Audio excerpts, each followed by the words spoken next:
Hello, this is Matt Slick from the Matt Slick Live podcast, where I defend the Christian faith and lay out our foundations of the truth of God's Word. Your chosen Truth Network podcast is starting in just a few seconds. Enjoy it, share it, but most of all, thank you for listening and for choosing the Truth Podcast Network. This is the Truth Network. Coming to you from an entrenched barricade deep in the heart of central North Carolina. Masculine Journey After Hours. A time to go deeper and be more transparent on the topic covered on this week's broadcast. So sit back and join us on this adventure. The Masculine Journey After Hours starts here now. Welcome to Masculine Journey After Hours. If you're just joining us from the radio show, you know that we just talked about the bad dads of the Bible. We got through a total of one dad. I think we spent most of our time talking about David. And you know, the whole topic, if you didn't get to listen to the other show, please go back and listen to it, because it may sound worse than what it really is. But when you think back in Scripture, there really wasn't great examples of father figures other than God, right? When you really dig into the Scripture, they kind of fell short, at least the ones that we can read. Yeah, they all kind of did. And so, Robbie, you had an idea for the after hours that's similar, if you want to go ahead and throw that out there. Yeah, bad dads of the masculine journey. Yeah. Which we all resemble in one way or another. Yeah, because, you know, it's the same kind of thing as we share our struggles. You know, we're kind of letting you know you're not alone, and at the same point, hopefully, that will kick off an idea in your own mind of maybe how you can pray for God to, you know, come into your story. And there's even situations in our life we've walked together, you know, long enough that we can have a heart to be a good dad, which I hope everybody has, but not have any clue what to do. You know, because life situations come at you with no answers, right? And there isn't a big rule book that you can pick up. I mean, yes, there's the Bible, and you can look at that, and obviously you have God as the ultimate reference, but there's nothing that you can go read up on your exact situation in most cases. Struggles. Well, I want to go ahead and start us out with a clip. Okay. And this is from Jim Graham's favorite show. He's not at a mic, so I can go ahead and say it. Is Everybody Loves Raymond. It's actually one of his least favorite shows, but it's one of my favorite shows. And you have a lot of, a lot of things back and forth in this family. You know, a lot of stuff back and forth. And Ray and Robert are the two sons, and they've decided they want to get back at their dad, Frank, who's always picking on him. He's always got something sarcastic to say to him. He's always picking on him, and they want to get back at him. So they decide they're going to hide in his closet in his bedroom while he's in the bathroom getting ready for bed, and they're going to jump out and surprise him. But Frank has another thing in mind when he figures out what's going on, and so let's just listen to how this plays out. Or not. There's no... Get in. Little payback time. Yeah. So how should we do it? We'll just jump out and scream. Yeah, like, we're gonna get you, or we need blood, or I got a hammer. No. Just scream like, yeah! Yeah, good. Yeah! Woo! No, woo! Just yeah! Yeah. This is so fun, you know? Yeah. We gotta do this more often. Yeah, we should do this a lot. Yeah. Maybe the more we do it to him, the less that we'll be scared. It's like therapy. Yeah, something like that. Yeah. Next time we should get him in the shower. There he is. Shut. Okay, now when do we go? Joe, just wait. Wait until he gets into bed. Yeah, good. Get comfortable there, old man. Nice and relaxed. Come on, Bree. What's with that face? They're going to be fine. Oh, no, Mom. Oh, I don't want to scare her. Let's just walk out right now. No, we'll wait. We'll wait till they fall asleep. Then we'll sneak out. Hey, you know what we haven't done in a while? What haven't they done? Oh, no.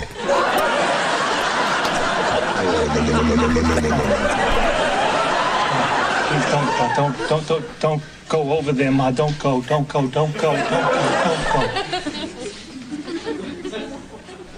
Oh, yeah. We're in here! Hey, you didn't see anything! We're in here!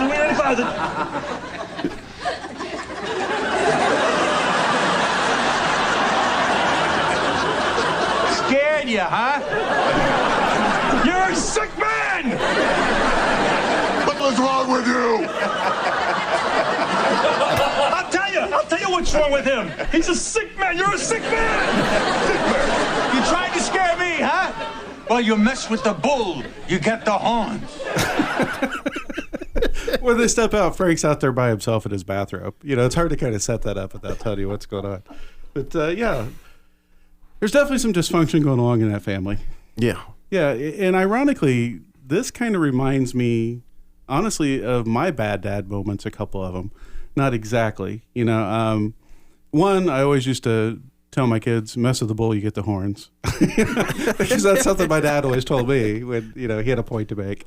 And so that would kind of hit home and make me think about it. Yeah. But, you know, I'm a very sarcastic person, but I don't mean it in a mean spirit.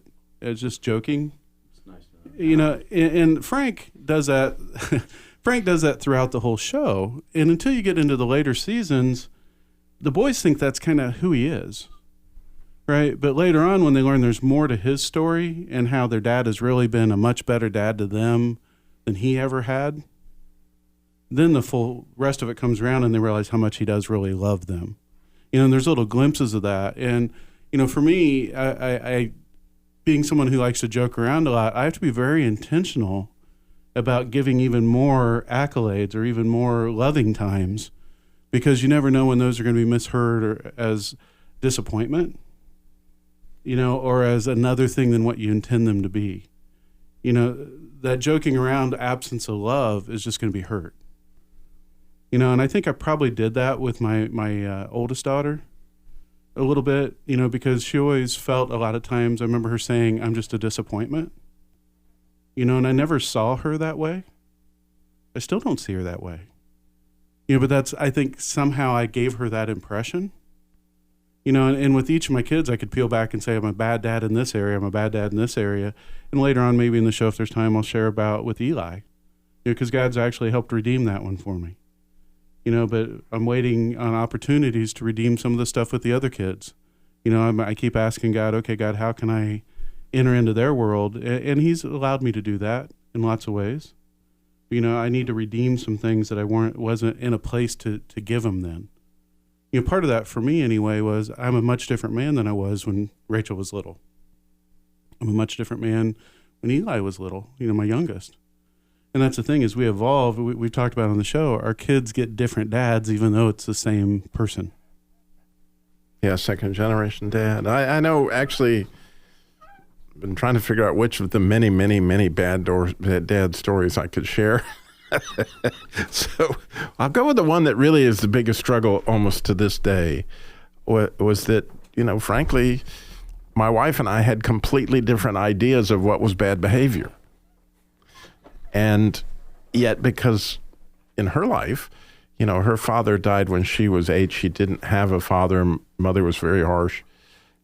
And so she expected strong discipline anytime anything was outside of what she thought was the proper behavior. And that had to come from me because she didn't want to be the bad guy.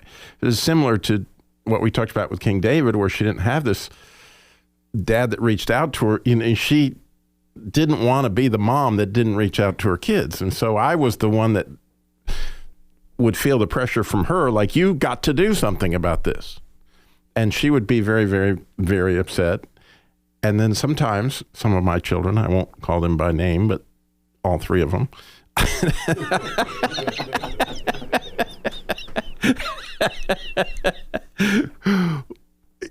somehow or another they read you, you know what I'm saying? Like, they know how to really get you angry and what's going to take it up a notch, and to test to see where that's going. And so I would already, they did not know this, be completely inside churning over the struggle between my wife and I. And then when they got into the mix, you know, all hell broke loose. I don't know how to put it other than hell broke loose. And sometimes that led to spankings and verbal things that were way above the tone of in love. you know. And seriously, bad dadmanship. You know, I don't know, how do you put it other than that? And so to this day, I struggle with, how do I redeem that, God? Where do I go? And how do I enter into those conversations with my children? Which he's given me lots of opportunities, because I do have good relationships with all of them.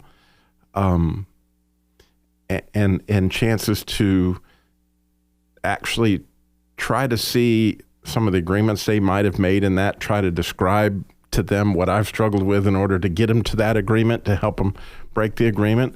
Or in some cases, just speak into them how I'm not disappointed in them, how much I do love them, how much, you know, I see their glory in the way that they reflect God, and different things that I learned along the lines with the Masculine Journey. But where it really came, you know, one neat story was the idea of a promise ring for Tess. And I'd heard it actually from Morgan Snyder that he was going to give his younger daughter this promise ring. The promise ring wasn't that she wasn't going to do anything outside of marriage. The promise was that he was going to love her, that she was the apple of his eye, blah, blah, blah, and that he would be able to do that. So God gave me this as a way to relate to my daughter and be able to give her that ring. I've talked about it before, but the part I want to mention here is what that did was it opened up a dialogue between Tess and I that really went deeper and gave her a chance to share with me some things that were really still bothering her, which is as late as this summer she shared, and we had a chance to go there. And so, yeah, we got a long way to go, and I'm all messed up. But, you know, I got all kinds of hope that if I keep pushing in, and I know how much I love my kids, that God will, and I keep praying that God will give me opportunities to, you know, let him fix it. Yeah, one of the things I wanted to, thank you, Robbie, I wanted to share, I know how my daughter got to feel like she was a disappointment.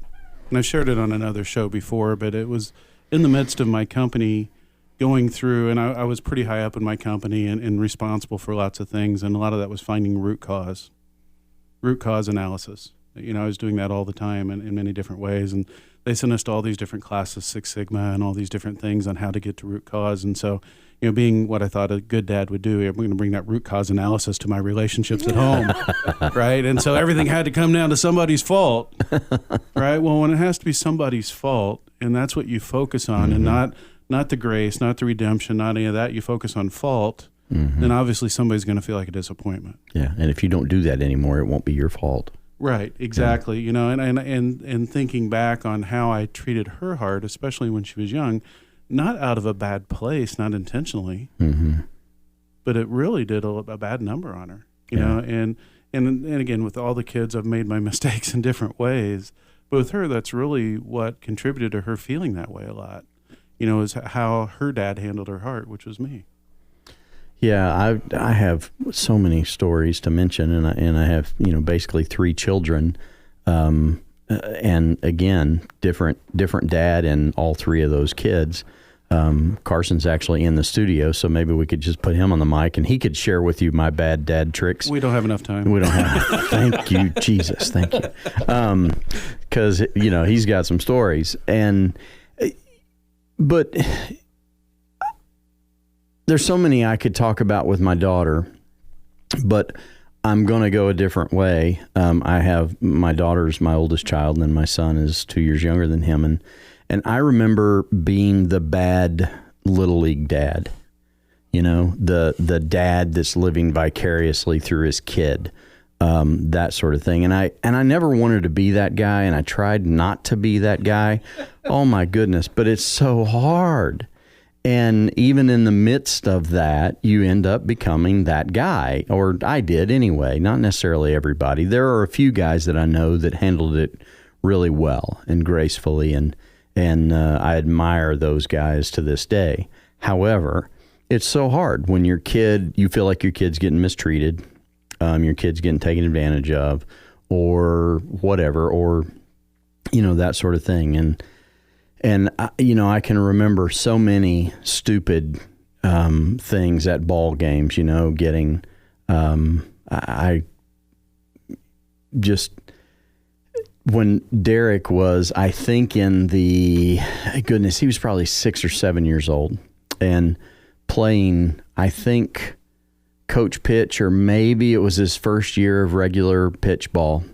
And the league that he was in, we had an umpire that was not an umpire. He literally wasn't. He was like this guy that they wanted to bless him, I guess, and give him a little extra money. And he was extremely overweight and couldn't move, and it was just him, and there was nobody else calling the bases or anything like that. And he literally hung one hand on the backstop constantly to stay stood up, right? Well, I'm actually a preacher at this time. I should be having some grace for the guy, But in the midst of that, he made several horrible calls, and it wasn't like balls and strike calls. It was like, a kid's in a pickle and it was taking too long. Well, they're 7-year-olds. It's going to take a while. And he would just go, nope, you go back to that base, you go back to that, because he was tired of being the ref, I guess. I don't know. And I would lose my mind over things like that. And it was much like the Tom Hanks, there's no crying in baseball type of moments. And I can remember literally being thrown out of games, just because my sense of right and wrong really overpowered my sense of grace. And, no, what's right is right, and that's what we must live by. And I go back and I look at things like that and I think, oh my goodness, I hope that my kids live long enough to outgrow, the stupid dad tricks of things like that. But what that did was it showed to my kids something of value to those events that really there's not that much value in those events. And you turn it into something that's way bigger in life than it is. Loving people is what's big in life. And so having the opportunity to love someone well, even when they're a putz, was the opportunity. I failed miserably. And there are so many stories like that, and just, and those aren't directly relatable to my kids, but those are things my kids had to watch their father do. Right. And feel however they felt through that. Are you saying they might have been embarrassed or felt ashamed I'm of not me, assigning Sam? any value to it. I'm just stating they had a feeling of one way or another. So you, as my friend, would have been ashamed. And I would have said, Darren, calm down. It'll be okay. Take your medicine. Yeah, well, no, I was a more quiet version of that dad at football games, but I was that dad too. Okay. Yeah, so I understand. Danny, is you have anything you want to share, or are you just going to sit there looking pretty? Before he does that, I have to admit, I was, oh my gosh, I was famous for getting kicked out of basketball games. And sometimes, they just kicked me out because they thought it was me that yelled. You were taller than, well, two questions. One, a statement. You were taller than everybody else. And the question, were you wearing banana pants? Because that may have been why they kicked you out. I showed up in the crowd. Yeah, you did. Danny, I was just giving you a hard time, but I didn't know if there was anything you wanted to share on the topic. Yeah. I was thinking about having come out of addictions and stuff like that. When my wife and I got married, we were trying to put a family together. I had a daughter, she had a son. And so we wanted to do a little church family and that kind of thing. And I was a do's and don'ts kind of guy. Had to be here, attendance, and I'm sure they were keeping a record and that kind of thing. So my children, I think what happened was because they went to their alternate parents every weekend. And my son shared this with me later on, that he was just kind of sharing it, was that, he was kind of the outed kid in the youth group because he wasn't there all the time. He got kind of, and it hurt his heart because nobody else saw that and didn't represent that too well. But God's redemption is that had a pastor who believed in, on Father's Day, you blessed your family. And even if they weren't there, wrote letters to them. So I'm now famous for the letters. When my son got married, I gave him and his wife a letter. I did it to my daughter and her husband. My son looks at his wife and goes, "You're gonna cry." You're gonna cry.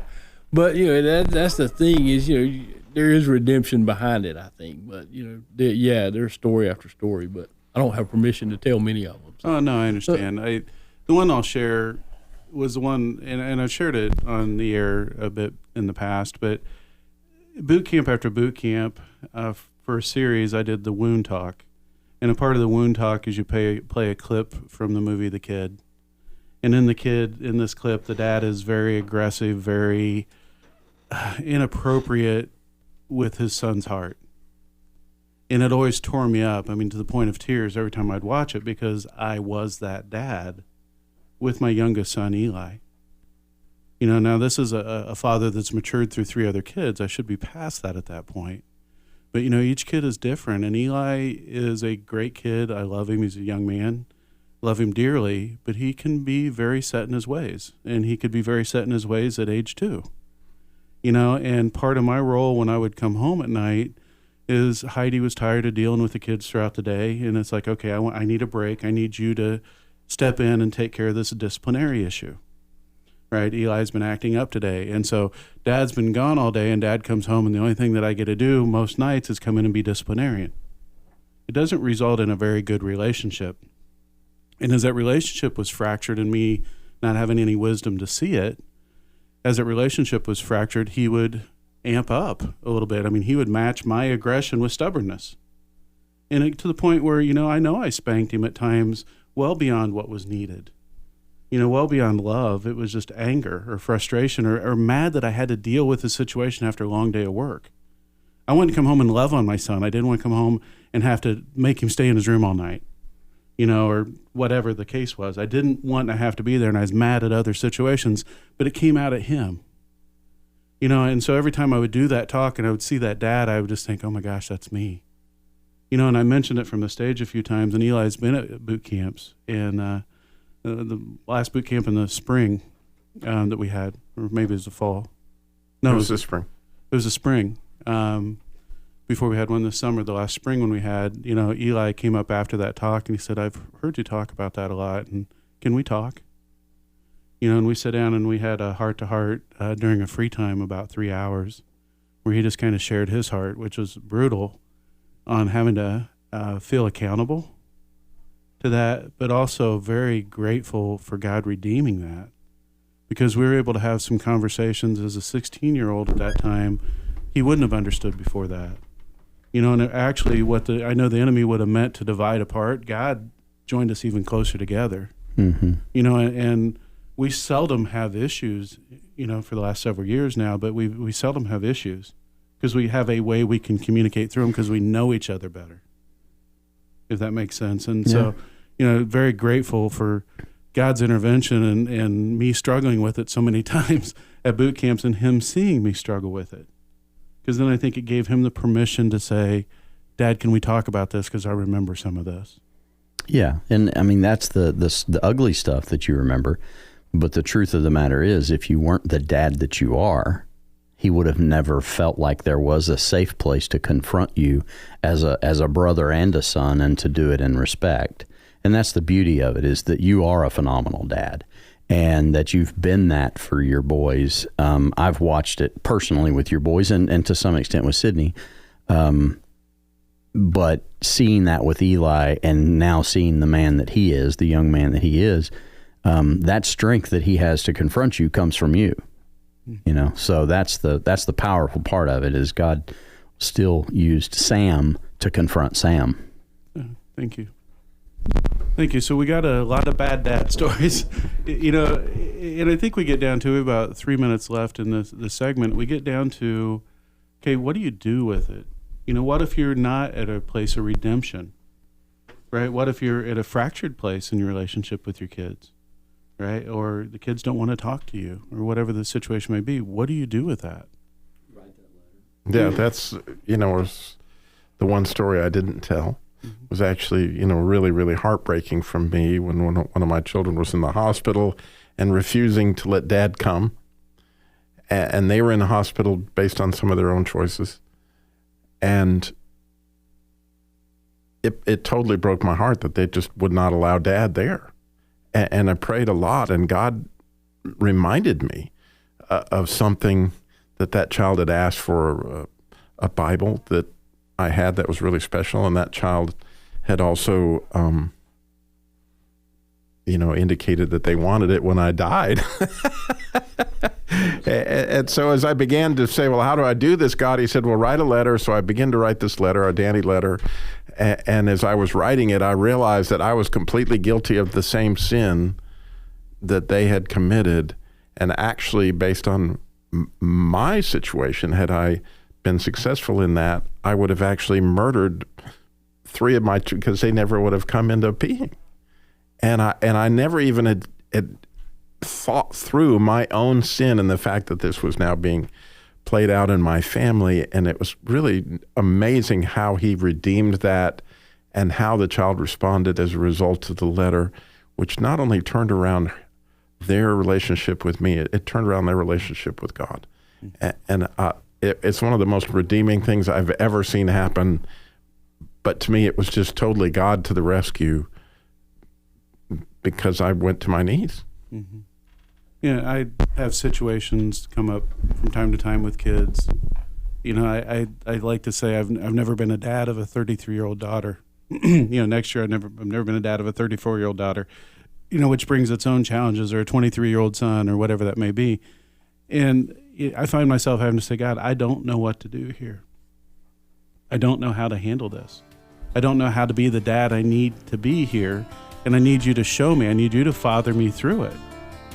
Right? Because that's the only way we're going to get through. And maybe it is a Danny letter, which we'll always call them Danny letters from now on. But maybe it is a Danny letter, right? Or it's something else. But God knows what needs to speak to their heart, and he knows how you need to share it.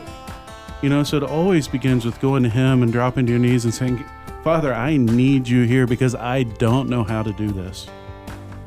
Right? I think I might know, but you definitely know, and I need you to guide me through it. We'd love for you to join us at the next boot camp. You'll have great opportunities to go to God on that and many other things.